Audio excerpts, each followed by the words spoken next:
साधनहीन दीन में राधे, तुम करुणामयी प्रेम अगाधे। का किसके द्वार पर जाऊं जहां मेरी इस प्रार्थना को स्वीकार किया जाए। कौन निहारे दीन दुखी की ओर, दीन दुखियों की ओर कौन देखता है? जो देखता है वही श्री राधा रानी है। इसलिए हे श्री राधा रानी, कीजिए कृपा की कोर।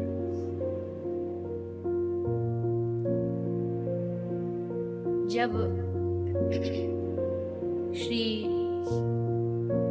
कृष्ण ब्रज की सारी लीला को विश्राम करके मथुरा की ओर जाते हैं, अक्रूर जी लेने के लिए आते हैं श्री कृष्ण को। आज वृंदा ब्रज की जो रानी है, वृंदा महारानी, जिनके नाम से वृंदावन पड़ा, वो तुलसी, वो वृंदा आज रोज भगवान श्री राधा कृष्ण के लिए सेज सजाती थी, आज सजा रही है।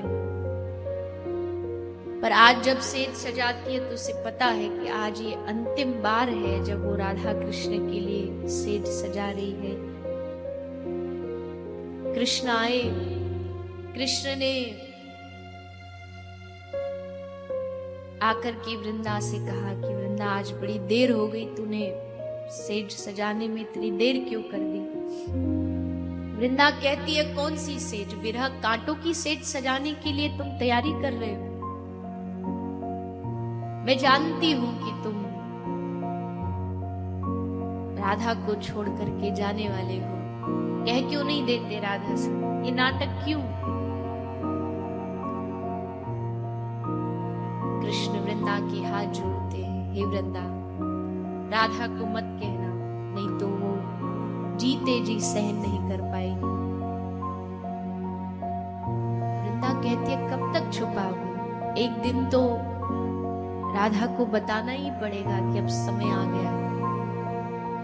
इतने में श्री राधा रानी सुंदर श्रृंगार करके बड़े खुश होके, बड़ी प्रसन्न होकर के उस कुंज में, निकुंज में प्रवेश करती है। आवाज लगाती, श्याम सुंदर, श्याम सुंदर। वृंदा कहती है लो आ गई राधा, बता दो, कह दो कि मैं जा रहा हूं। आई श्री राधा रानी, देखा कृष्ण रोज मुस्कुराते, पर आज तो चेहरे पर कोई प्रसन्नता नहीं। राधा रानी ने पूछा क्या हुआ प्यारे, कुछ से भूल हो गई या मैंने कुछ ऐसा किया जिससे आपको ठेस पहुंची हो?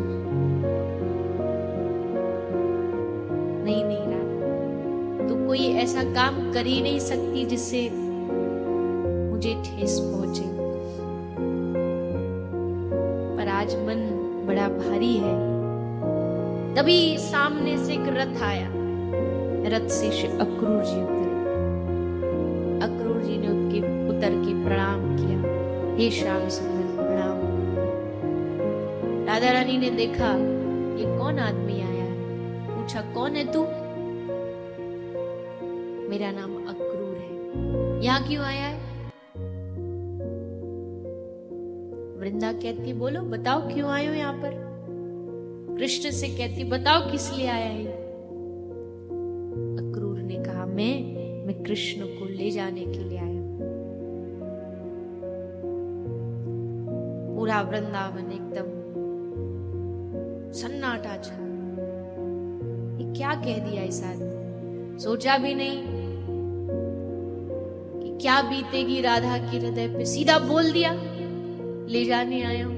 क्योंकि प्रेम प्रेम नहीं जानता ना, वो प्रेम करता होता तो प्रेमी की भाषा समझ आती उसे।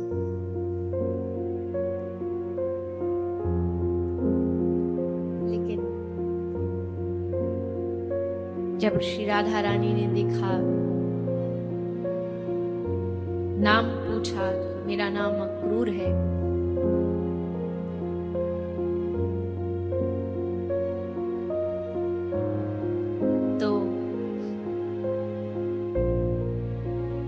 ब्रज की गोपी राधा रानी बैठे रहना यार, कोई नहीं बैठना।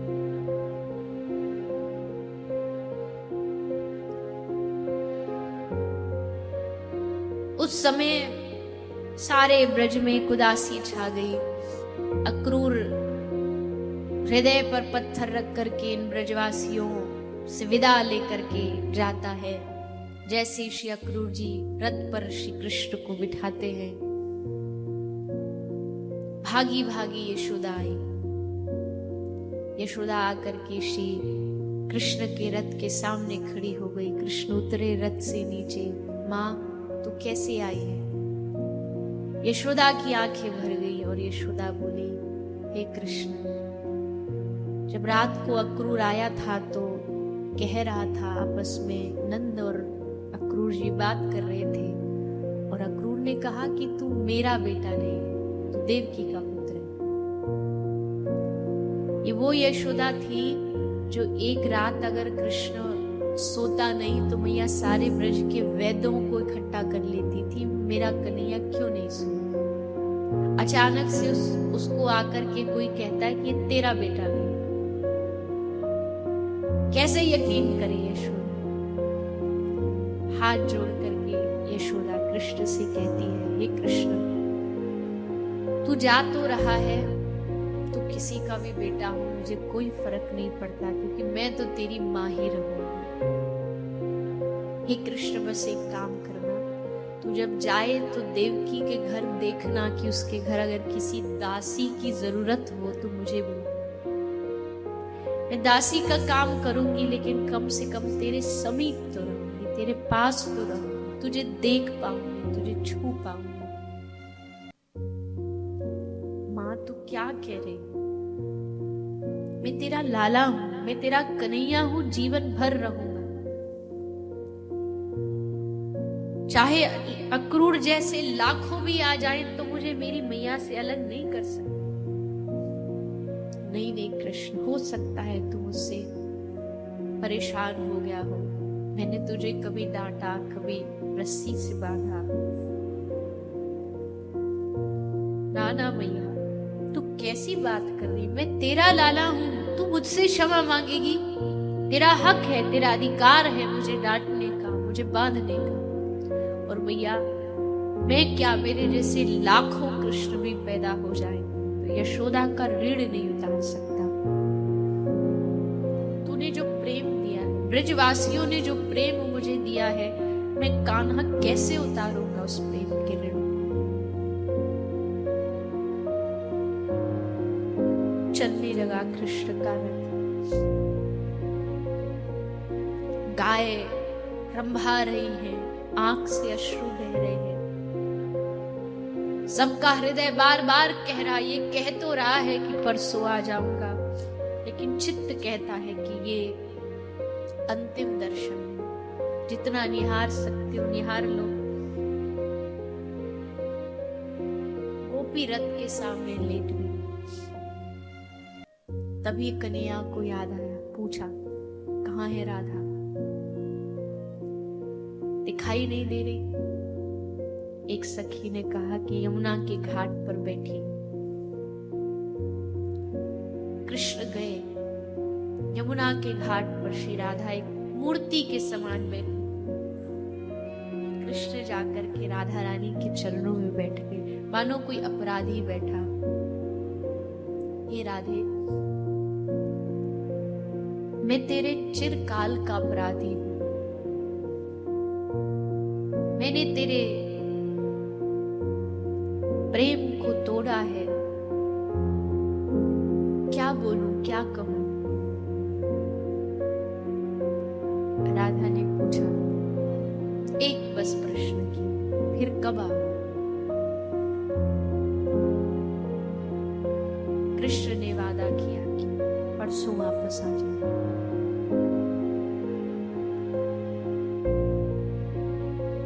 कृष्ण के फेट में एक बांसुरी थी, उसको निकाल करके राधा के हाथ में दिया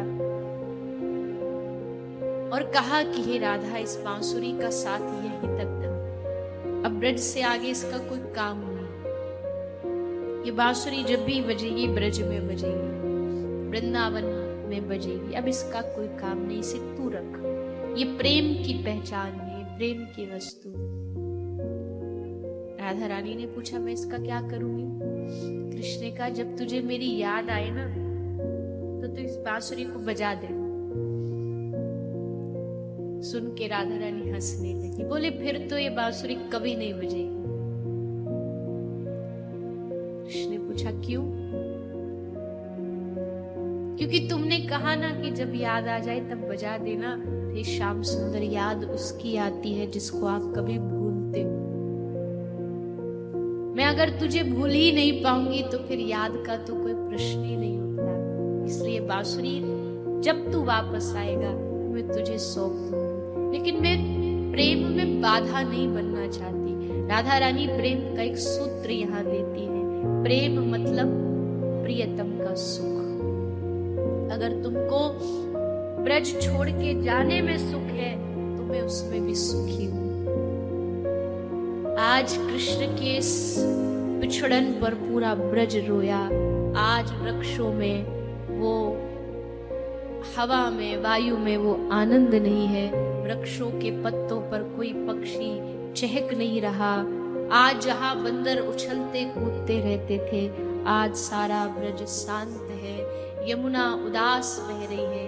क्यों? क्योंकि हमारा प्राणाधार जा रहा है, हमारे श्याम सुंदर जा रहे हैं। जानते थे ब्रजवासी ये सब लीला है, बाह्य लीला है। कृष्ण कभी ब्रज छोड़ नहीं सकता, लेकिन आज सबको उदास छोड़ करके श्री कृष्ण वहां से चल पड़े। वहां से मथुरा चले गए। 1 दिन बीता, 2 दिन बीता, 3 दिन, 5 दिन हो गए। अब तक ब्रजवासियों को पता था कि कृष्ण वापस आ जाएगा, लेकिन आज 5 दिन हो गए। श्री राधा रानी अपने महल में 5 दिनों से मूर्छित पड़ी हुई है। जब भी उनको होश में लाना होता तो एक ही बात कही जाती कि श्री कृष्ण आ गए। और जैसे कृष्ण आ गए ये सुनती श्री राधा तो एकदम मानो प्राण वापस आ जाते। प्राण वापस आते तो एकदम याद आता। कई बार प्रेम की ऐसी अवस्था हो जाती कि राधा अपने आप को कृष्ण समझने लगती। अनेक कथाएं हैं ऐसी जहां खुद राधा रानी अपने आप को श्याम सुंदर बन के पत्र लिखती। ये कृष्ण का पत्र है। प्रेम की परिसीमा है, ये प्रेमी समझ सकता, हम जैसे सूखे लोग तो कभी समझ नहीं सकते। शास्त्र और आध्यात्मिक ज्ञान के लिए हमारे चैनल को सब्सक्राइब करें।